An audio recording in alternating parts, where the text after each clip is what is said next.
Please welcome the Democratic nominee for Vice President, Governor Tim Walz. Sir. They're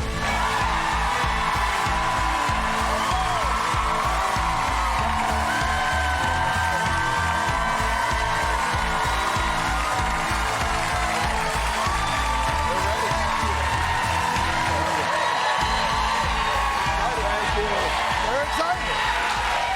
They're excited. Thank you. Ready to win. No, it's nice. No, it must.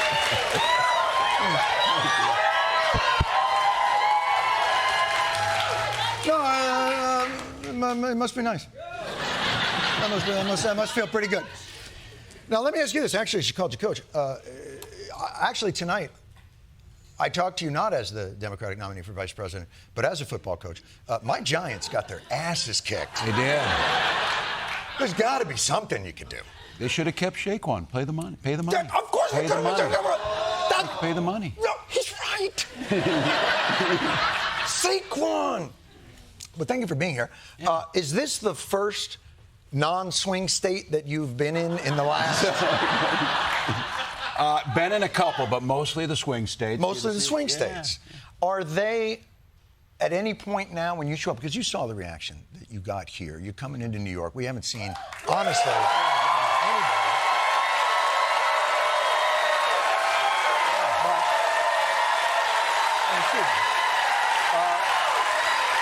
But like now, when you roll into Pennsylvania, are they just like, oh my God? No, they're excited. They are excited. Yeah, well, they know how much, they know what's riding on this. They know that those swing states and those counties matter. It's targeted. They're doing the work. Woke up in Saginaw, Michigan yesterday, went to a union hall in the morning. 120 folks down there going out on a canvas. So I'm just going to stop you right there. There's no wooing for Saginaw. It's nice. It's nice, right? That guy knows. It's not woo nice. It's when you go into these places and you know, are you speaking now? It's rallies now where they're coming to see you. Like the listening tour stuff is over. Yeah. Yeah. Well, we're still, you know, get to the union halls. We stop in restaurants. That's what I do is eat on this most of the time. You can tell. So, but folks are still talking. And I know it's hard to imagine. There's a lot of folks still deciding what they're going to do. I think, you know, the polling says there's no undecided voters. They're watching this. They're watching this craziness that you're seeing. And then they're seeing that this is serious stuff. And so I still think there is that opportunity just to chat with them, tell them what we're doing. Have you met people that appear to be somebody? Because what I know of people who say, oh, I'm undecided, you talk to them for 30 seconds and you're like, oh, you're a libertarian. Yeah. Like it's they have what their deal is already set up. Yeah. They just sort of place themselves in this I don't know yet. Have you felt what's been an effective argument that you felt has pulled people closer to you? Well, it's a lot of the folks I'm talking to on that. They're folks that are they are Republicans, and they say it. A Republican introduces me in Omaha. He said, I can't stand with this guy anymore. That's not the party of Reagan. This isn't freedom, whatever it may be.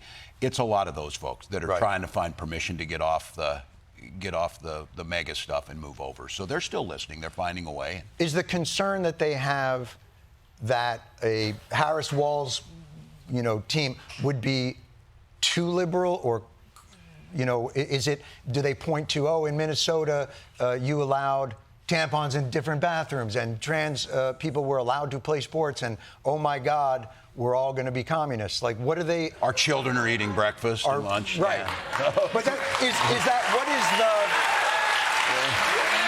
what's the barrier? Yeah. What do you find is the barrier to them being able to place that? Well, for a lot of them, they've never crossed over that line. I mean, it really is, and you can say it about, you know, Liz Cheney and Dick Cheney and some of those that did show some courage to cross over. They don't agree. These are folks that were told that I'm historically Republican, I'm going to vote Republican, but they don't have a home anymore. And I think for a lot of cases, they hear the noise that's out there, but that's why I'm out there talking to them. We're talking about tax cuts for the middle class, talking about home ownership, talking about the one that I'll tell you really makes a difference, especially in rural areas because it's an older population, expanding home care for Medicare. And not all of a sudden they're like, well, that's a damn good idea. I got to tell you, that may be my favorite. It is. That may be my favorite policy. Yeah, it is mine. Because, you know, when you think about, you know, everybody wants to talk about it's the economy. stupid. And sometimes there is a sense that the government is not necessarily responsive, that there's a disconnect between kind of the legislators in Washington and all the lobbyists that surround them and the needs of people in their communities. Yeah. Home health care, child care, elder care, education. Rural hospitals. Rural is hospitals. one of the biggest issues. They don't have Right. ambulances in rural areas in Right. some cases. So, yeah. How do you convince them that the things that will be done in your administration will impact their lives in a tangible way? Yeah, they need to feel it. I oftentimes talk about this as a teacher. You know, the Maslow's hierarchy is self-actualization. You got to have a lot of time on your hands, money to self-actualize. They're worried about, and when they say that they're worried about the economy, believe them, they are worried about the economy or they're struggling. You can't tell them, well, inflation's down, interest rates are coming down. They need to see the tangible things that will make a difference. So talk to them what a $6,000 tax credit looks like as opposed to a Trump tariff that would add 20%. These are folks that want to find a reason to not vote for Donald Trump. We need to give them that. So I think in the midst of this, you can,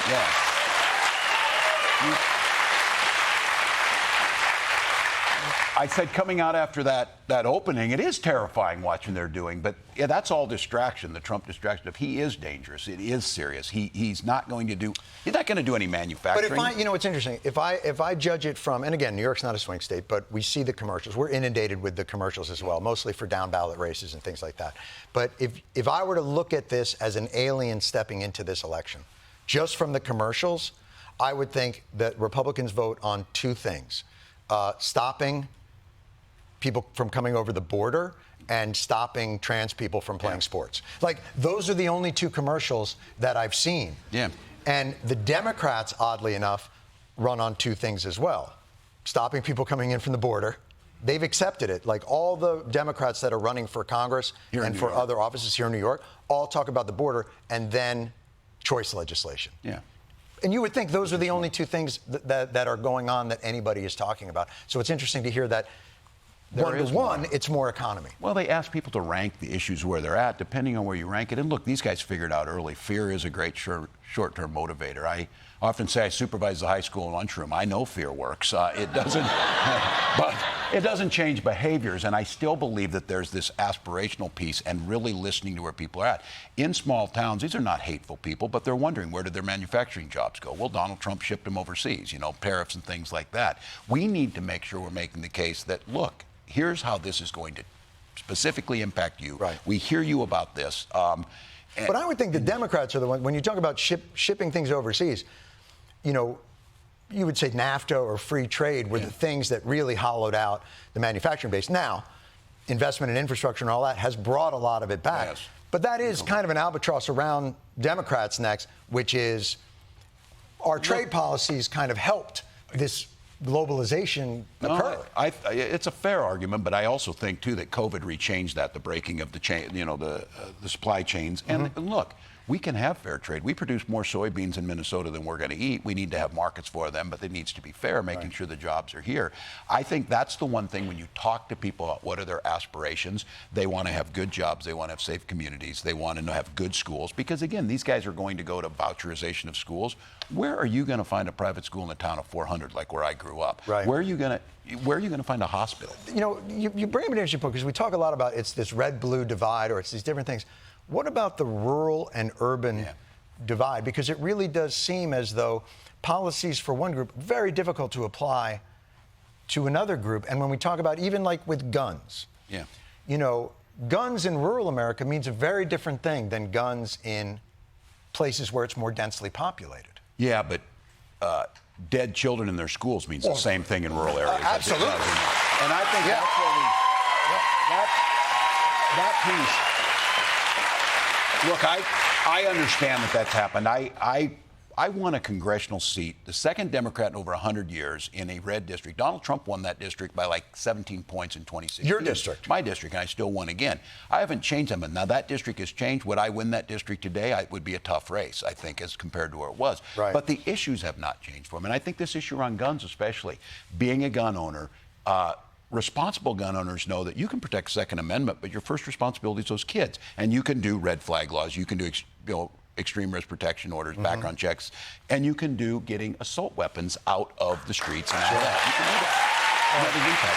So You know, I think we make a mistake on that one of the real first qualifications of being a vice president is obviously rifle safety. I think, one.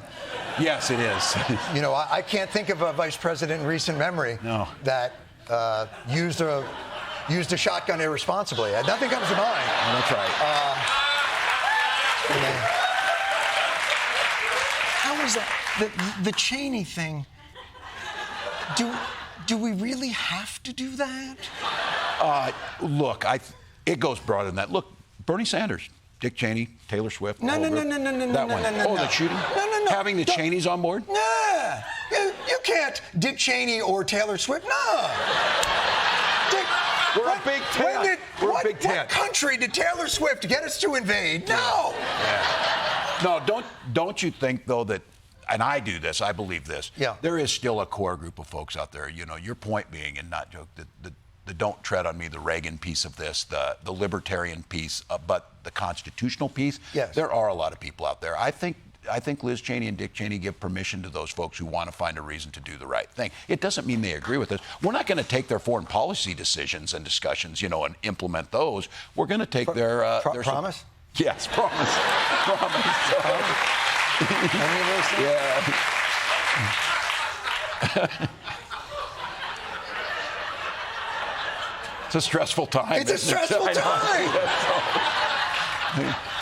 Now, for you, you know, is your day now, you wake up, are they hitting you with, you know, what we get inundated with is the polling data and you know, they're really digging down into each thing. And it is, quite frankly, the 24 hours ratchet up, I think, the anxiety. They do. Around all of this. Is that what your day is like? Are you protected from that? Yeah, no, somebody's doing that. They're sending me, whether it's Saginaw, and then I'll be off with tomorrow. I'm really looking forward to this. We're going to be in Madison, Wisconsin with President Obama tomorrow to do that.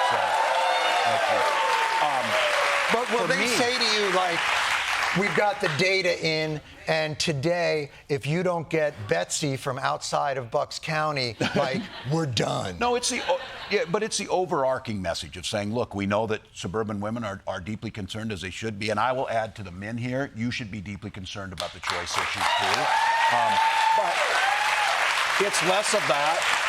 My job's at this point in time to get those volunteers who are fired up. And look, if you're in this mode and you can doom scroll through things and you can watch polls or whatever, the antidote to that is just to make sure he's never elected again, to go out and do the work, to make sure we elect Kamala Harris. Action. And get the work done. Action. That's what my day is. Right. How different has been being on the national stage from being on, look, you've had a pretty long career in Congress, as governor. Now that you're on the national stage, has that changed your ability to do that sort of retail politicking that comes from more local things? What's been the difference? Yeah, no, I think I'm still doing it. Like I said this, that I have a skill set that I know it. Right. I said one thing is I told people, I said, I'm not that great a debater. I was a school teacher, so I'm trained to answer questions. You know, that's not a good debating skill to answer. You don't want to, but I still think that reflection, what I'm most proud of is, and I love this, I think it was Wall Street Journal did it, they did the financial disclosures, and they said, Tim Walz might be the poorest person to ever run for vice president. But surprisingly, teachers, nurses, firefighters and stuff, it does give me an in with people. It gives me an in to talk to them about this, that why do you think I'm fighting for these policies for defined benefit pension plans, the ability to form a union, to make it easier to be in a union, those things, because that's where I come from. Yeah. See, I think that's a fascinating thing because it's always struck me as odd. You know, I can remember a time, and it might have been in the 2016 campaign, or it might have been 2020, where Donald Trump Jr. said about his father, he's a blue-collar billionaire. And I was like, I'm pretty sure that's not a thing. I don't think they make those. Yeah, the busting it. Look, and all the unions with us, they've got union politics that gets inside. Why have the unions, though, been more reluctant in this cycle? It's a couple. To do? They have tough politics inside those. These are folks that are directly responsible to their members. And look, their members, some of them split off. The bottom line is, how can you be with a guy who wants to bust a unions, not there to make collective bargaining the right, not to make health care there? So, but that is the cognitive dissonance that I don't quite understand. So you're talking about some of those leaders did not show unions. The courage they needed to. Right. The vast majority of union leaders showed the courage of backing us. But you have, you know, you have the truck drivers and the Teamsters, and they might say, well, I'm pro-Trump, I'm Make America Great, I'm putting on the hard hat and all that. And he's locked in with a group that wants to bring automation to all those jobs. And I don't understand how it doesn't make sense. Yeah, it's our job to do it. We got to talk to folks better. We got to learn how to talk to them. We got to get out in there because that disconnected. And I always said this as a teacher, if my kids weren't getting the lesson, a lot of them, it's probably because I wasn't teaching it as well as I needed to. So I am still of the belief that we have to do a better job. I think Kamala's message on the middle class opportunity, you're right. We have we have pages of this. It's and too much. It's too much. No, it's too detailed and it helps too much. How do you get a house? What's the tax cut look like for Right. you? And what's Social Security look like? We start talking to them. Look, the vast majority of union members, the vast majority of middle class folks know that. So we'll get. Is there a question in my mind, I always look at it like since Reagan, we've turned into more of an investment economy as opposed we've turned away from kind of a labor economy. Yeah. And I always wonder, we've got little things here. We've got a child tax credit. We've got some home health care. Is there a bigger swing? Because it always seems to me that the working people, the answer to them is always, oh, you need better representation. You got to get a better union. You got to do another thing. How do working people get that seat at the table where they get to participate in the shareholder economy? How come workers are not a part of the shareholder? Yeah. You elect folks who come from the middle class. So for example, in Minnesota, it matters to people there. Now you get paid family medical leave. I know in some states, but you get those types of things. And those are the things that workers are asking to have. You make it truly is. When it's easier to form a union, you take home more money. You have a better living style. And I think making sure they see that connection for the folks they're electing. And what's the proudest thing that you instituted in Minnesota during your time as governor? Free breakfast and lunch for kids. Right. It makes changes. They learn better. Couple that with, early childhood, couple that with paid family medical leave or whatever. And in the philosophy we have, and this is what I know Kamala agrees in, you're either going to buy school buses and school meals or prison buses and prison meals. It makes more sense to vote on the front end. You solve a lot of those problems. Well, we appreciate you coming here. It's clear that a lot of our audience is undecided. We love you, Tim. Thank you. That guy's from Minnesota. Is that true? No, Saginaw. That guy's from Saginaw. Oh, are you really from Saginaw? Yeah. No, he's not from Saginaw. While you're in New York City, you got any plans? You going to do something? People come in from the Midwest sometimes, and they always ask me, where should I go for maybe a slice of pizza? And well, you're going to all be shocked by this. I am an avid runner, and I got to go in Central Park and do a run with him.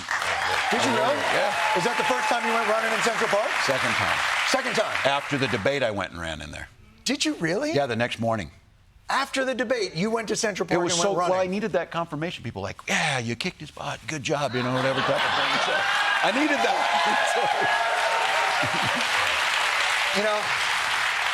I lived in New York 35 years. No one's ever given me that kind of confirmation. When I run around the park, it's a very different vibe. Where's off to next? What's the next? You're going to go with Obama to Wisconsin. Madison to Wisconsin. And then that last 2-week run, what does that look like? Wherever they send me. I'm guessing Michigan, Pennsylvania, back and forth. My wife's down in Nevada. We'll be in Georgia. We were in North Carolina with Bill Clinton the other day, too, which was great to see. And we were there on the first day of early voting and the excitement, especially young kids voting. So we'll just bounce around, get folks excited. Well, we very much appreciate you coming by and hanging out. Ladies and gentlemen, Vice President